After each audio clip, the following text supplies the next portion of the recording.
Hello, this is Nick Bogacz of the Business Equation Podcast. And today I'm very excited to have a special guest from around the world, all the way over in Dubai. I have Dariush Soudi. Perfect, great. Glad to have you here. I'll give the listeners a little rundown on your biography. I think it's extraordinary, and we're super excited to have you on the show today. You have, with a revolutionary approach, a self-made entrepreneur. Dariush helps businesses and individuals achieve abundance and become more profitable through his own techniques. Born with an innate understanding of growth and development, Dariush aims to educate his audience with the tools to acquire wealth and success in business, which I think is going to be great for our audience today.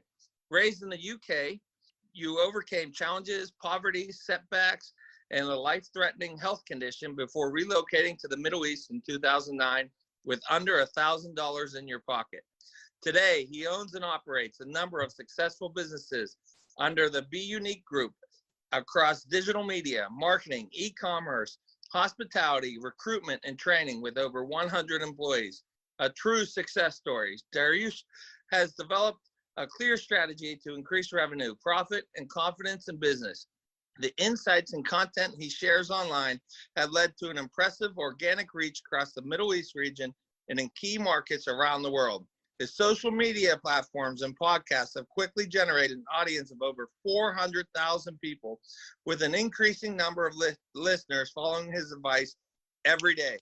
Over the last 35 years, Dariush has generated millions of dollars of profit for his clients. His purpose is to bring abundance and prosperity to the lives of those he crosses paths with through education and motivation. He offers individual coaching, business analysis, strategy, speaking engagements, and the Millionaire Gladiator Boot Camp to focus on effective skill building exercises. The driving force behind Be Unique Group, Dariush has proven that his simple technique and unique blend of passion, knowledge, and communication work across a diverse range of industries can easily be applied to the lives of many without having to change who they are. How are you today? First of all, thank you so much. I hope I can live up to this welcome. Humbly said, I've never truer words spoken. Very good. In the last maybe 10 days or so since I found out that you were going to be on, I've been watching your videos. I made sure to follow you, and I think a lot of your techniques and views, I think, are very similar to mine. And I think, it's going to be great for the listeners today to be able to hear some of those thoughts and views. And you want to start at the top and just give us the rundown of your personal story? And I think that we like to bring something inspirational to our listeners, and that might be a great place to start. First, I'm Iranian born. I'm 54 years of age. I wasn't born with a silver spoon. You don't know if you're actually you're doomed or blessed. But my father died at the age of when I was 3.5. And then my grandfather took care of me, because in Iran, the male member of the family takes care of the children. And then at the age of 7, he died. So by the age of 7, I had this awareness that life was short. Even at the age of 7, I was counting my days. Okay, until the year 2000, how many days is there? How many days is there until I'm 50? How many days do I have? So because I saw life end so quickly and prematurely in front of me. So in a way, I'm cursed, and in a way, I'm blessed, because I don't waste time. I think I would say the biggest difference between successful people and unsuccessful people is that they make better use of their time. Successful people make better use of their time. So I don't waste it. So that's my beginning. At the same time, my mother, who was 23 and a widow in Iran, she was obviously she had loads of concerns and worries. So she was very pessimistic. Life is always going to be doom and gloom. Be careful this, be careful that. But something inside me didn't like that state of mind. I always thought, this has happened to me for a reason. Why am I suffering so much pain at such a young age? So that I realized the dialogue I have in my head can dictate the way I feel around me or about myself. Because I could see the same thing. Well, my mother was worrying and doom and gloom, where I could see opportunity. So I often wondered where where was my inspiration? Was it the DNA of my father that I never knew, or what? And then, funny enough, about a year and a half ago, I'm age 54 now. A year and a half ago, I was in a Tony Robbins seminar. I was running one of his groups, and I realized that actually the way my mom was my inspiration, because I didn't want to be like that. There's a massive internal optimism within me in everything. Anything negative or pessimistic just repulses me to an extreme. And people say, why you have such, positive energy? Because I'm thinking, because I live in gratitude. I'm lucky to be alive, but so many of my family have died. So they've never had a chance to get old. Being old is a privilege. So I've had that mentality. And then I think age 12, we left to go to the UK. And there just happened to be a revolution in Iran. And we just stayed in the UK. Over there, I was bullied a lot. I was the only foreigner at school. I didn't speak English. So instead of giving up, I tried to speak English without an accent, so I could fit in. So I took extra lessons. We were a poor family, so I always worked. Since you're 14, I've been working nonstop. So I think certain things happen in your life. They say, are entrepreneurs born, or are they trained? And I think you're born, but then your environment gets you prepared for what's coming. So those elements of circumstances in my life, I think, shape me of never giving up. I've never quit. Optimism. Many of my clients today sign with my company, not because they actually understand what I'm delivering, but they love our energy. So I think, again, that goes to money. What is money? Money is energy, right? So it's the exchange of energy. So those are the things in my life that kind of shaped me. I was dyslexic, so I never went to school. I went into sales because that's the only thing I could do and earn more than my hourly rate, depending on my hard work and performance. And I've been self-employed ever since. Had a couple of ups and downs. I had a company of 600 people, 2009, 2008. I was in UK's rich list. I had a fly on the wall documentary, 6-week documentary on my life. Cameramen followed me everywhere, buying cars, Ferraris, cash showroom. And within 18 months, I lost everything. 2009, I lost my marriage. I had a heart attack. I lost my company. And I ended up with about $700 in my pocket. Wow. Most people gave up, right? Yes, absolutely. I mean, sure. I never forget, I was feeling pretty low. And then Michael Jackson died, right? And I was sat in a park crying, thinking, oh my God, even my hero died. It was at that moment, I thought, you know what? You can't quit. I know it sounds crazy, but sometimes something just takes you over the line. It was at that moment, and I thought, I'm really, really unhappy with my life. And I'm age 44.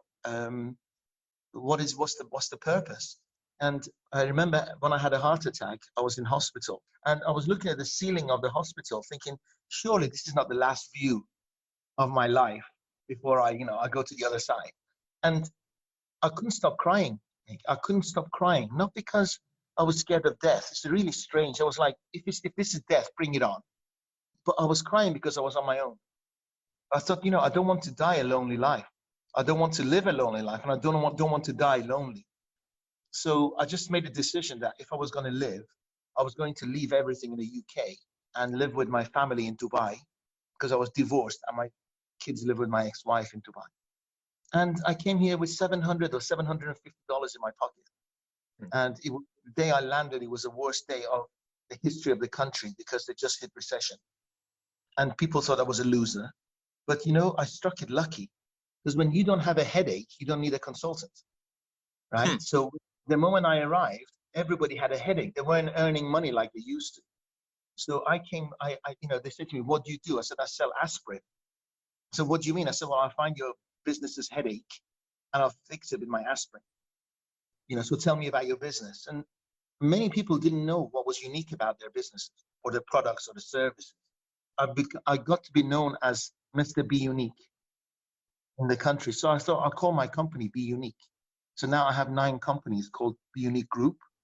Okay. So all my businesses start with B. Be entertained, be discovered, be trained, be be unique. Very nice. So what was your business that you lost? I'm curious. I had a marketing company and I had 7 health clubs. Oh, wow. I realized there was an opportunity to open health clubs, out of town health clubs. In the UK, it's not like the US. You can actually walk in the city center or in the village. And there was a small gym and a small beauty salon and a small massage parlor, the tennis courts in an old health club somewhere. I felt if I could actually buy land cheap and open outside the city center and put a couple of swimming pools, indoor and outdoor, and have proper tennis courts, squash courts, and it kicked off. It did really well. At one stage, I had almost, I think, between 35 or 36,000 fully paid members. So we were in the health club, spa, tennis courts, pools. So when 2009 came and you opened your consulting business, you had the business experience because of what you went through with the really. You see, absolutely. I think life is, if you're working, and there's nothing wrong with working in a bank. If you work in a bank as a teller, you're going to gain experience, but your experience is constant. But if you work as an entrepreneur, or a salesperson, you're putting your head on that chopping block every single day. So the kind of experience you gain is different to the experience if you had a job doing the same thing every single day. So, and also I think I call my followers gladiators. And I think life is like an arena of a gladiator. It's like a coliseum. Every single day you go out there to battle. And every battle polishes your axe or your defense mechanism or your attack mechanism. And experience is everything, but downfalls are the greatest experience. That's where the opportunity lies, correct? Absolutely. Well, it depends how you view it. Yes. We lost 3.5 months. I have a hospitality business where I have 5 chefs working for me. I have operations managers. We have clients all over the Middle East. I have restaurants opening in Saudi Arabia, Morocco, Oman, and within 48 hours, our business went from really well to zero. With COVID. Absolutely. I never thought in my life, because I spread my risk to different countries, I never thought in my life that would happen. So life can catch you by surprises, but thank God we have an online division, and the profit from our online division went up, which could compensate for the loss in the hospitality. But even then I had to lose about 30% of my hospitality staff. So no matter how you think you geared up, life can catch you. Yeah, I think what you're saying, it rings true. I think for the entrepreneur, when there's people trying to become an entrepreneur, they wonder, how do you become an entrepreneur? What does it mean? How can I open my own business? And I can gain from you that the life experiences mean almost everything. And then on top of the life experiences, a lot of it's mindset. I would think I can just tell that you have to have a positive mindset. And I think it's really interesting that, mine, I always say, came from when I started to discover them in books, but I find it really interesting that you feel like your positive energy really comes from life experience from a very young age. You see that ring true even today. Absolutely. Did you say you found your inspiration in books? So what happened is like, for me, I never went to college, and I always worked since I was 14, many hours. I had lots of different jobs. I had 5 jobs at one time, 80, 90 hours a week. I always wanted my own business, but I didn't know how. And then I started to have college students that worked underneath me, and they were always reading they would need off on the weekend to read for a book and then do a report on it. And I said, boy, if that's what college is, maybe I need to start reading. So I would start reading.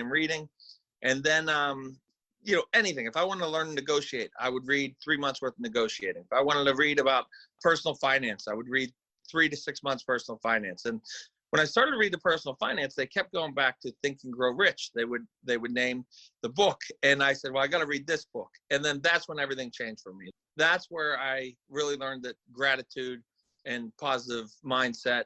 So I think I always had a positive mindset, but I didn't realize how detrimental the negative mindset could be, when you let those negative thoughts creep in.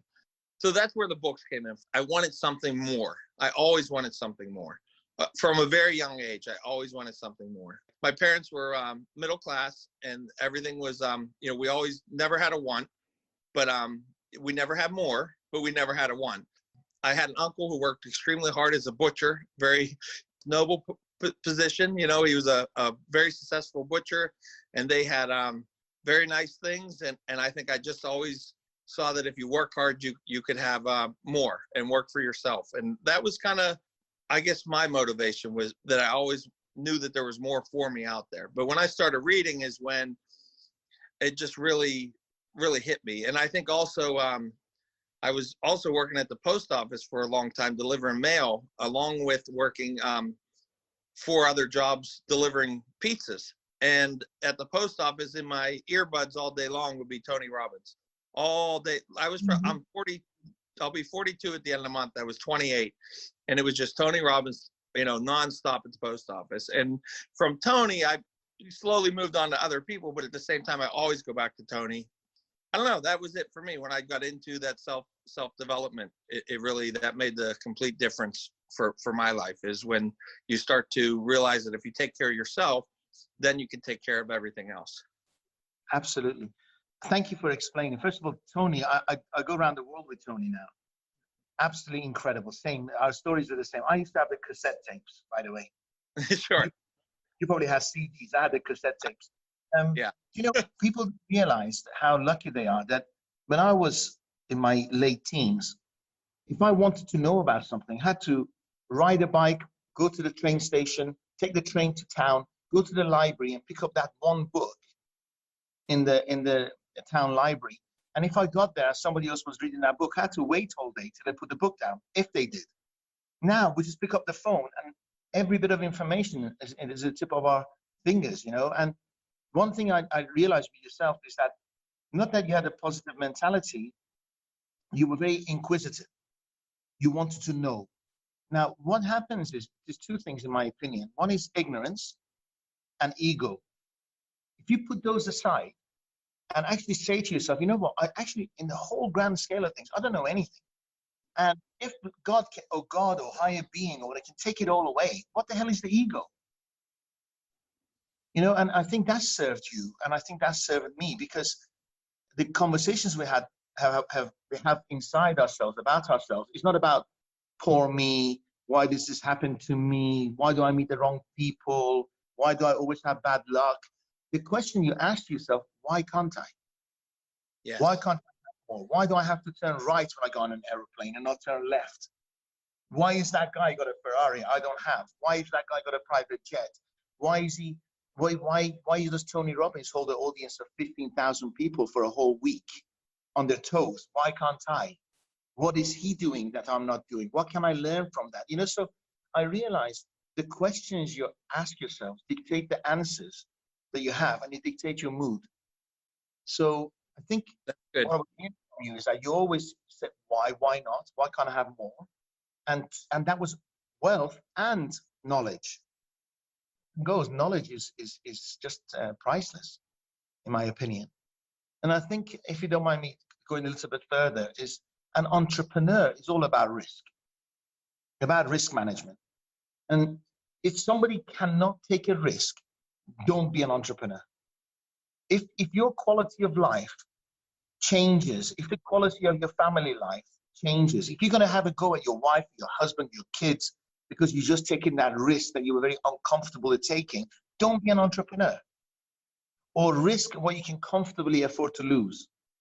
Being an entrepreneur, this amount of risk you can comfortably take as well. And, you know, I say this about my mom, for instance. I love her so much, and I pay her rent every month, and I'm her greatest asset ever, or investment.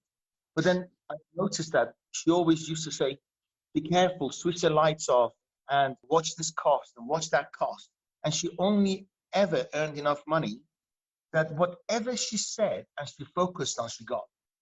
So she always said, watch out for the rent, watch out for the aircon bills, the water bills. And she always earned enough to cover them. Even to today, if you ask me what's my electricity bill, I have no idea. What's my water bill? I have no idea. All I know is that I live a life of abundance, and whatever I earn covers it and more. So what I would say is that instead of focusing on costs, focus on abundance. Yeah, focus on all this thing that's out there. Even this with Corona business, money hasn't evaporated. Money hasn't disappeared. The rich are getting richer. It's just that what we focus on has changed. I think that's great. It leads me into something I really wanted to ask you about, and that's, I watched the talk you gave recently on your views of money, and I thought that it really was incredible. From you started from the very very beginning. Can you give us the condensed version? My son's 17, and I was like, hey, you got to watch this. I think it was fantastic. It really was. If you actually go back, like 5,000-6,000 years ago, we used to trade things for, let's say I had some milk and you had some seeds or rice grains, and we had to trade. We had to sit there for half an hour and negotiate how you valued my goat's milk to your grains of rice. And what they found that this trading was taking far too long. So what they created was the gold system, where we get pebbles of gold, and gold has been there for the beginning of time for the rest of time. And what people did was they brought a weighing machine and they said, right, I'll give you this amount of gold for your milk. I'll give you this amount of gold for so you could purchase things through gold. But again, it was too time consuming. And I think it was the Egyptian times, they started printing coins, and the coins were weighted. So it was a lot easier to trade gold coins rather than weighing them. At the same, actually, I didn't say this in a podcast. What they realized then is that it's a great form of marketing. That's where they started putting their faces and messages on the coins, because everybody was using them, right? So you will notice that if you go back to the Roman times or the Egyptian times, there were slogans and marketing messages from the emperor to these people on the back of the coin. So everything was gold standard. And I think it was 60 AD in Athens, the Athenians were fighting, what are they called, the Spartans. And the war was taking a lot longer than they were hoping. I think it was a 30-year war. And they started running out of money. They were taxing the people, and they started running out of money, the Athenians. And they said, there's not enough gold to feed and motivate our troops. What do we do? So what they did was they actually started diluting the coins, the gold coins, with copper. And they were saying to their people, although this is not gold, it's going to have the same value as your previous coins, but really it's half copper. So immediately from those times, money got devalued. The money lost its valuation. So what people did was, though, they knew they had coins that were made of gold, and they knew they had coins that they were half copper. So what they did was they started storing the gold coins.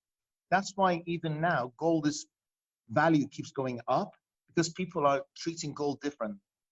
And then this continued for, about 1,000 and odd years. I think it was the First World War where, for the first time ever, when wars happened across the continent and people couldn't fund it, they came to the Americas. They came to America and they said, look, help us. We need resources. We need iron. We need food to feed our troops. And America said, great, pay us in the gold reserves that you have. And over the next few years of war, all the gold moved from Europe to America, to the point that I think almost 70% of the world's gold was sitting in the American Central Bank. And in the 1940s, Charles de Gaulle came back and said, listen, Europeans, we actually don't have any money worth anything. So they started buying the gold back. So they started in America, and America started shipping the gold back to Europe. And they suddenly realized there's not enough gold for the commitment of the Europeans. And then I think it was Johnson or Nixon or one of those presidents actually detached gold to the actual currency itself. Because if you went 70, 80 years ago to the bank and you gave them a $20 bill, they would have to give you $20 worth in gold. Now, if you go to a bank, they just laugh it off. They think you're an idiot, right? Now the note is just a promise. So, and then he gave the government the go-ahead to print money. So 3 months ago or 2 months ago, when the US government gave $5 trillion worth of help to the US economy and small businesses, it was literally zeros on a screen. And it would they can't physically print money fast enough. to give $5 trillion away. So it's zeros on your screen, zeros on your laptop, zeros on your bank account. There's not even enough money around. So money has no value. It's just energy. And governments around the world are actually just printing money. And I said something about inflation. And the funny thing is that people think that inflation means that the cost of something keeps going up. But that's not true. Inflation is you need more money because money is being printed all the time. You need more money to buy the same product. So it feels like the cost of that product is going up. But we're suffering because the governments are overprinting cash. That makes sense. It does. So can you talk about how the energy, how positive energy and your energy attracts money? So if you think about 10,000 Vietnamese dong is worth about 50 cents. Okay. Now, why is it that Vietnamese dong has no value and the US dollar has so much value? It's just people's perception of what you can buy, right? Piece of paper is the same. So what I say is that people pay you how much you think you are worth. So the energy that you give out, you get in return. So maybe, Nick, I know you're a very kind-hearted person, and I know you give a lot of your time, but how many times have we given our time away and it never got appreciated? You know, and how many times we actually charged someone for our time and it got really appreciated because they valued it? It's all about the energy that you have around money. And here's the thing, Nick, when I'm coaching people, I can talk about, I don't do that much anymore, more coaching. But what's incredible is that trigger that makes people go wild and crazy is when I bring money up. People have such issues about money. It's incredible. They don't have as much issues about love or happiness, kindness or other values. But when it comes to money, they've just had such a negative conditioning. Because, you know what they said, rich people are not good people. Yes, money doesn't grow on trees. You know, who do you think I am? I can't afford that. We can't afford this. Our conditioning towards money has been so bad. So majority of us, by the way, 1% of the world population has got more money than the 99%. So when I say we, I'm talking about the 99%, right? I'm not talking about the 1% who are earning over $300,000 a year. Right. So most of us have actually got massive issues about money, and we make it such a big deal. But if you actually look at it, it's a piece of paper. It's a promise to pay someone something for your services. That's it. The question is, how much do you value yourself? What's the energy? How much do you value your experience? How much do you value your knowledge? And that's where I think money is energy. I think that's a lot of times when you have somebody who sets out to open their own business, you know, there may be that part where they want to do it because it's their quote unquote passion, but a lot of times it's because of the money. I think what you said earlier about not knowing what your electric bill is or your water bill, I think that's it, because I try to live the same way, just in an abundance. I'm not worried about where it's going to come in or what something costs, because it's just money. I'll just make more. It'll just come in. Like that's just the way I view it. And maybe to some people that sounds crazy. What do you mean you don't worry about money? But when I worried about money, I never had any money. When I stopped worrying about it and just focused on being grateful for the things I already do have. And when you can be grateful with nothing, it's a lot easier to be grateful with everything. And I think when you can be grateful with nothing, that's where the power comes from. And I think, it's very telling the way that you talked about abundance. And I think that's a big part of it, when you can start to appreciate where you stand right now. And that's where everything starts to flow. It's very good. I think it's a history lesson. And I think there's a lot to be said in there, that a lot of people view money as something evil, or they view it as something they can't achieve. I found personally that when I stopped trying to worry about it, that's when it all went away, and a lot, just a number, if I need more money, I focus in on a bigger number, and before I know it, it just appears. Like it's just, an opportunity shows up that equivalates it into that number. You're 100% right, Nick. I remember when I had a heart attack 10 years ago, I was 83 kilos, which makes me about 30 kilos lighter than I am today. I was playing semi-professional squash. I had a six-pack, right? So what led me to a heart attack, right? So, and I was wealthy. I think it was the pressure, and really, really important. I would love your listeners to write this down. Is values. I was working with people that I didn't enjoy working with. I had employees that I didn't enjoy working with. I had business partners that I didn't enjoy working with. I was in a relationship that wasn't fulfilling, and you're not coherent with your actions aren't coherent with your values. Then you get massive disruption. So what I realized since that I took 3 months sabbatical to find out what made me happy and what was life about and why was I like what I was. And I wrote down that I will never work with people who don't have the same values as me. And so even if I need the money, before I was, a client paid good money, but they were horrible clients. They turned up late, they didn't respect you, they didn't pay you on time. There was always a struggle, but they always think it's a good client because they pay a lot of money. Now I swear I sack clients who are billionaires. I sack billionaire clients, okay, because they're consistently late. And one of my values is time. Respect my time. And they phone me up shouting and screaming, do you know who I am? Do you know who I am? How dare I said, yeah, I know who you are, but you're constantly late. If you can fix your value and appreciate my time, then we can dance. And the funny thing is when they go, the universe brings me 2 really great clients. Yes. From nowhere, a recommendation or a referral or something. But so what I'm trying to say is that if we are with people who clog our energy and our values, we're not allowing other good values in our lives. So what I say is, don't compromise. Whoever, even if you're poor, don't compromise. I remember when I was kind of like, my life was picking up from zero to something. A lot of people introduced me to people I should network with. And at that time, these people that were asking me to network with were actually quite wealthy, but I didn't like their values. Right? So I chose not to network with them. I chose not to socialize with them. And in a very short period of time, financially, I passed them. But if I made them my peer group, I probably would have still been at their level today. So it was tough, it was tough. And maybe I couldn't even afford to go out with them to afford the drinks bill.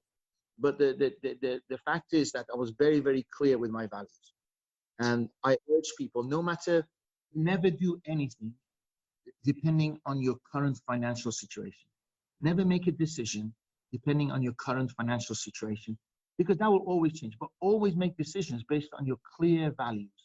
And you can go to bed happy. That's your destiny. That's your legacy. And I like to think, although I have no one close to me to guide me, but when I'm in an appointment, I always think, if my son was here watching me, would he be proud of me or would he be ashamed? So my children are my best coaches in business. And if I come out and think, like today, I went on an appointment and they just wanted a website. And I came out, no joke, it was a 1-hour appointment. We spoke about life for 45 minutes.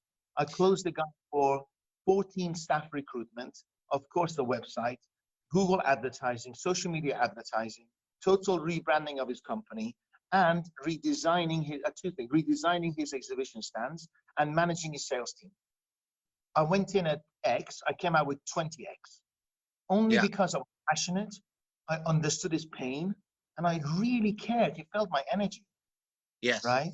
And I went to help the salesperson, one of my salespeople, and the salesman said this, if I'd gone in and out, I would have just walked out with a web design. But because you built a relationship, you coached them, you taught them something they didn't know, your credibility went through the roof. So he's there giving me a checklist of everything he needs, the customer. Please. Yeah, they knew they were in good hands as well. They could exactly. Let them down. No, they know. And I say, if you got any sales entrepreneurs listening to us now, one of the things is that there is only 2 or 3 objections that are very common in business and life, or in business life. One is money. I can't afford it. The other one, you're too expensive, or it could be it's not the right time. These are the most common smoke screens, I call it. Okay. So as a weak salesperson, as a weak entrepreneur, we go in with a fear that they're going to bring up the price. Right? Do you know what Sure. I do? I go in right from the beginning and talk about the price. First thing. You're probably going to think, well, I'm really expensive. Well, let me tell you why I'm not. And all our other customers felt the same way. Now they're doing business with me. So when you're dealing with something that he was like, I'm going to throw it. I'm going to throw a curveball at this guy. Yes. And you deal with it right from the beginning. The guy's like, oh, shit. Okay, he's dealt with one of my curveballs. And the next one is, I don't have the time. And I would say, you know what? Right now is a perfect time because right now people are buying online. So the more you procrastinate and wait, the more it's going to cost you. So can you afford to wait? Because you might be thinking, I'll sit and wait and think about this and procrastinate. And what's ever happened to you whenever you procrastinated? Nothing. So sign here and we can start for you straight away. And you know what? It's a good opportunity because we have loads of time in our hand right now. And the guy goes, I was just thinking to throw that curveball in, and he's just dealt with it up front. So what I do is on every appointment, and when I do my sales training, I say, what are people going to say to you to reject you, right? Deal with it up front. Deal with it up front. And they can't reject you anymore, can they? Because you just dealt with all those objections. So you bring the objections to them rather than them bringing it to you. Yeah, to them. Absolutely. Absolutely. Can I ask you a question? Nick, we've never met before. I know we've spoken and we follow each other on social media, right? Yes. All right. And whereabouts in the US do you live? Pittsburgh, Pennsylvania. I've been to the US many times, never to Pittsburgh. Let's say you go to a shop, okay?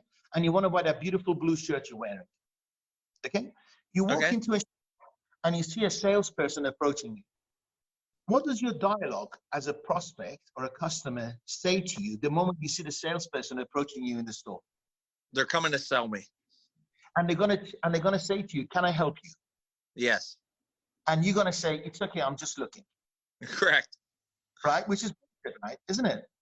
Yes. Okay. So we all have this game. Although I've never met you before, I know you probably say the same thing like all the customers around the world. So why isn't it that guy who works for Zara or Armani or Louis Vuitton doesn't change his approach? Why do they all approach you the same way? They all do. And they get zero connection, right? And then you say, it's okay, I'm just looking. And then what they're going to do? They're going to say, okay, I'll stand here if you need anything. And you walk around the shop and they start following you like you're a thief. Correct. True? In your personal space. So what if I taught you as a retailer how to greet somebody that increased your connection and sales by 25% on hello? How powerful would that be? I think that could change department stores, right? I can walk into a department store and increase their sales by 25%, Nick, based on the way they say hello. Yes. Because they don't think about the sales process. You go, again, we've never met before. You're married, yes? Yes. Okay, your wife walks into a beauty salon, and the first thing she says is, can I have a look at your price list? And if it's a junior person, they go, here's the price. If it's a senior person, they go, here's the prices. What would you be interested in? And they get some dialogue. What if I actually could teach the beauty salon how to connect with your wife and get her to buy without even giving out the prices? I don't know if she needs much help, but... You know what I mean, though, right? Or yeah, whose side are you on? No, you're good. In the restaurant business, you have meeters, greeters at the door, yes? Sure. Yes. And somebody, what's the first thing they say? It's your business thing. Just, can I have a look at the menu? That's what they always say. Yes. Can I have a look at the menu? But they're not looking at the menu. The prospect, buyers are liars. They say something they don't mean, but they're thinking something else. So what if I can, if you don't mind, I can share with you a trick that increases your business by 15, 20%. Okay? So somebody walks in, you say, can I have a look at the menu? So as they're looking at the menu, what are they really doing? They're trying to decide if they want to stay or not. They're feeling the atmosphere, right? Absolutely. They're scanning the experience. So they're checking out how happy the people are, looking at people's food, the hygiene, the service, the size of the food portions, everything else. They don't want a menu. Okay? So what if you came to my restaurant and before you could say hello, I said, hi, are you here for a menu? What are you going to say?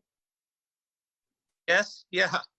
Because you're just about to say, because you'll be saying, as you're walking towards the restaurant, you're going to say, I want to look at the menu. I want to look at the menu. I want to look at the menu. Just like the way you go in and say, it's okay, I'm just looking. It's just, I'm just looking. I'm just looking. We practice the smoke screen. So when you come to me and say, hi, have you been here before? Have you been here before? No, I have not. Fantastic. Are you here for a menu? Yes. Fantastic. Please take your seat. I'll bring the menu to you. So you put them right in the seat. And you know what? I teach you 85% body language, because what we say, it doesn't mean anything. But what you do right at the beginning, you hit them with the objection. So if you were in my beauty salon, the first thing I say is, are you here for a price list? If you came to my retail store, I'll say to you, are you just looking? Yes, because you've been saying, I'm just looking, I'm just looking, I'm just looking. Yeah. When he says, I'm just looking, are you just looking? Yes. And you say, fantastic. And I'll show you how to take them to the first aisle. And then in the first aisle, from the hello to this first aisle, I'll teach you, for my clients, to say something, an emotional story about your brand. And then they're thinking, oh, this is not like any other salesperson. This is not like any other meet and greeter. This is not like any other beauty therapist. And they remember you. You make the emotional connection, which turns sale. By educating them. Yes. By educating them. So you could say, last year in Milan, brown and gray was in. And the guy's like, what's he talking about? But he knows something about fashion. So your credibility goes up to your prospect because you're teaching them something they didn't know. So what happens to that trust? That's very bonded, very close. Yes. And first sales is people don't buy from you unless they like and trust you. So I can increase retail sales, restaurant sales by 20-25% after my training session. Just on hello. So do you see a lot of clients? Is that what you get, is a lot of big business clients then too? Yeah, I don't do business with big clients anymore because one is that they don't pay well. Credit terms, I don't, all my clients pay me upfront, even at these challenging times. I don't give credit. Because every time I gave credit, look what happened. It came back to bite me. So I say to the client, my services, you pay me upfront. And Macy's don't pay upfront.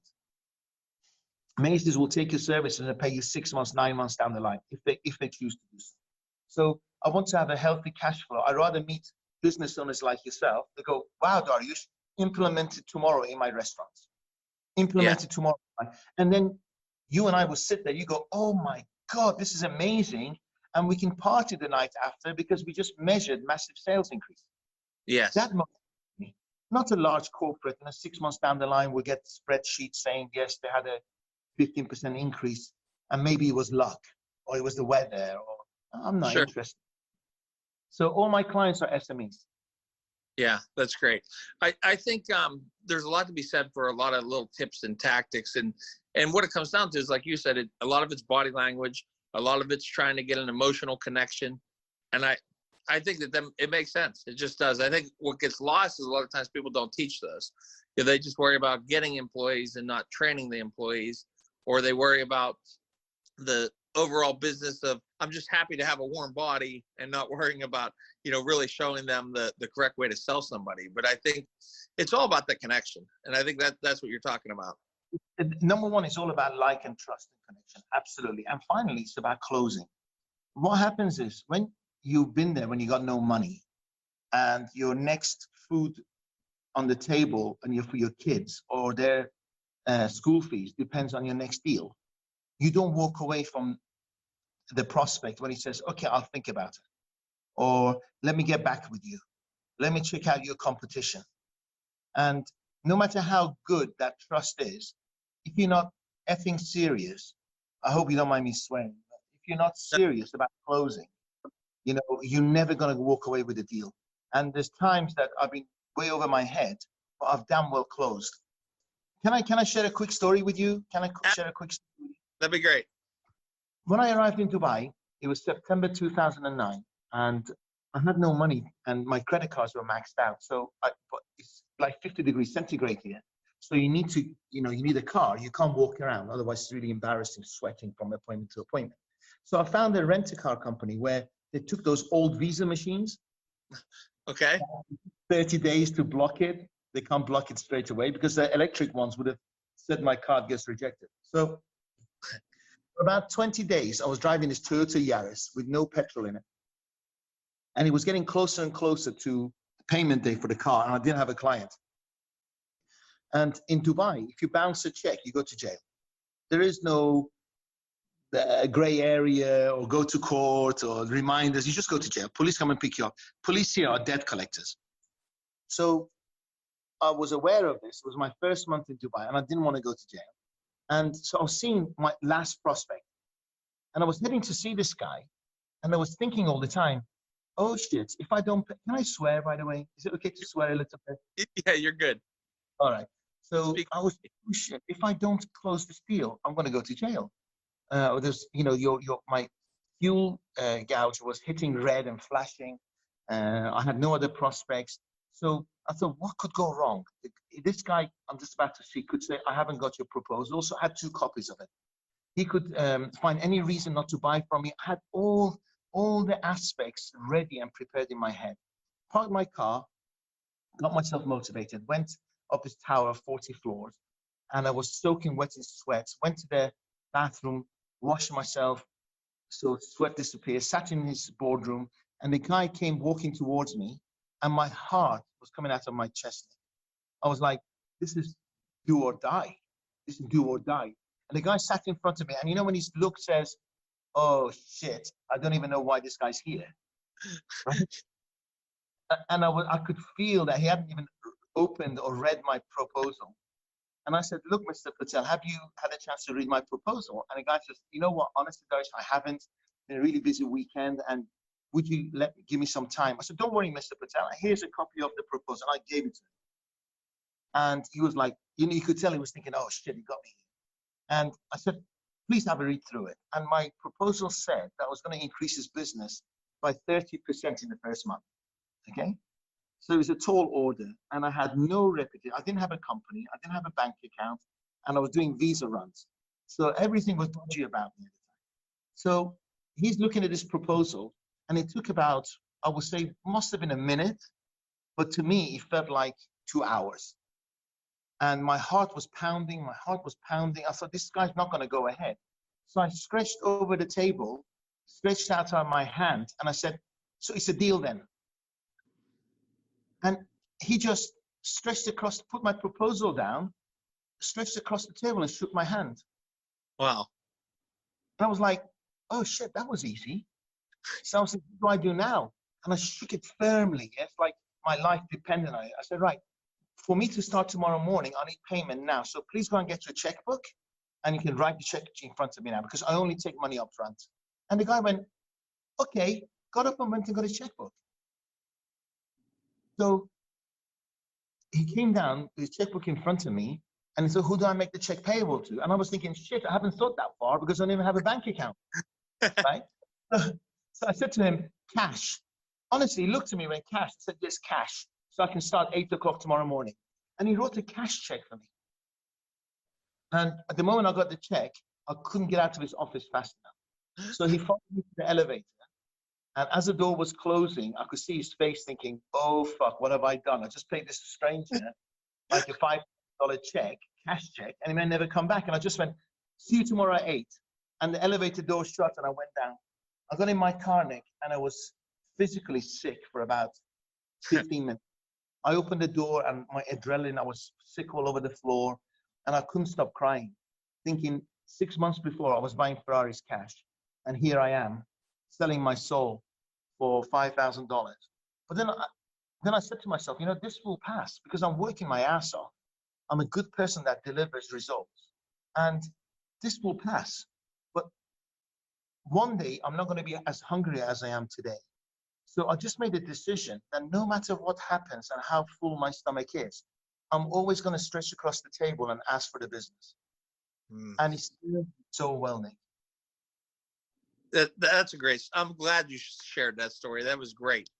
I think it's just telling. You know, I think the conversation we had today was just it was special. There's so many interesting facts, and I think that's why I love this platform of the podcast, because for somebody to put this on, not knowing what they're going to get, they know they're going to get some kind of insight for an entrepreneur, and I mean, there's so many stories and tactics, and just the passion comes through, Dariush. I really appreciate it. Thank you, Nick. Maybe Yeah. if we speak to, I think I'm speaking to you soon. I'll share you my Muhammad Ali story. If I tell you That's my Ali fantastic. story, I'll show you my Muhammad Ali. You'll make your audiences go crazy. Yeah. That's How I got to meet Muhammad Ali and how he changed my life, and I didn't even know where he lived. Incredible. I'll tell you next time. okay. That sounds great. I really appreciate you being on. Thank you very much. Where can people find you if they want to get more of you? Where can they go? The Dariush Soudi official on Instagram, and I think it's Dariush Soudi Business Consultant on Facebook. I have I think 350,000 followers on Facebook, and we only started Instagram recently. We're running around 20,000. But it's thank you to everyone, and I just want to tell people that, you know, I'm the monkey, right? I was not born with any gifts at all. Not the fastest, the tallest, the strongest, the smartest, no, nothing. Was I the hardest working? Probably, right? So any monkey can do it. If this monkey in front of you, this bald monkey in front of you can do it, any monkey out there can do it. You don't have to be born with a gift. That's it. It just takes the mindset and the work ethic, right? Absolutely. Absolutely. And you know what? And your peer group. You know, it's an honor to know you, Nick, really is. And even if you don't have people like you don't know Nick's or Dariush's, you can research Richard Branson, Elon Musk, and see how they think and how are they living. So set your peer group at the highest as well, because it makes you look at things, the horizon, more clearly. That's where I guess I'll just throw this in real quick. I love when people talk about mentors, and then some people say, well, I can't find a mentor. Well, you can go ahead and pop in and read every book by one of your favorite authors, or read an autobiography by something, or famous podcast show, and just listen to every episode they have. And those people become your mentors, even though they never met you. You know, Tony Robbins, you know, Ford, right. Einstein, you know, all the Walt Disney, they're dead. Right. But they're my mentors. Correct. Because that's where people say, well, where do you find a mentor? You can find them anywhere. It could be someone that you never met before, but you feel like you know them so well. Like one of the people that I really have learned from and really enjoy is Bob Proctor. And I would listen to so much of Bob Proctor. And then last year I finally went to a seminar live. I felt like, you know, wow. I knew him so well already because I've listened to hours and hours and hours, you know, and it's like, it's out there. You just gotta put your foot forward and you know, go get what's yours. Absolutely. You can just very quickly, about 7-8 years ago, somebody said to me, I heard about your story. Do you want to come and speak? And I didn't even know what a dead man's slot was, but it was the last slot of a second day. Like everybody wants to go home. And I arrived at 3 o'clock and I finished at 5:30. There were more people in the room than when I first started. Somebody went and opened up a Facebook page, and now I have 340,000 followers on Facebook. You know, and 2 months ago, I was going to speak in LA in front of 14,000 people. Who would have thought? Who would have thought? You know, yes. Put yourself out there, speak to the right people, do the right thing, and in time, don't rush anything. In time, amazing things will happen. Thank you very much for being on today. I hope you enjoyed it as much as I did. When I come to the US, I'll drop you a call and we meet. Oh, 100%. Absolutely. I come to the US all the time. I look forward to tasting your pizzas. Fantastic. And I'll see you shortly. Like you said, I'll be on your show here shortly. So I'll see you for that. And I really appreciate you being on today. And we'll link everything in the show notes. I hope everybody enjoyed it. Thank you very much, Dariush. It's been my pleasure. My honor. Thank you so much. God bless you.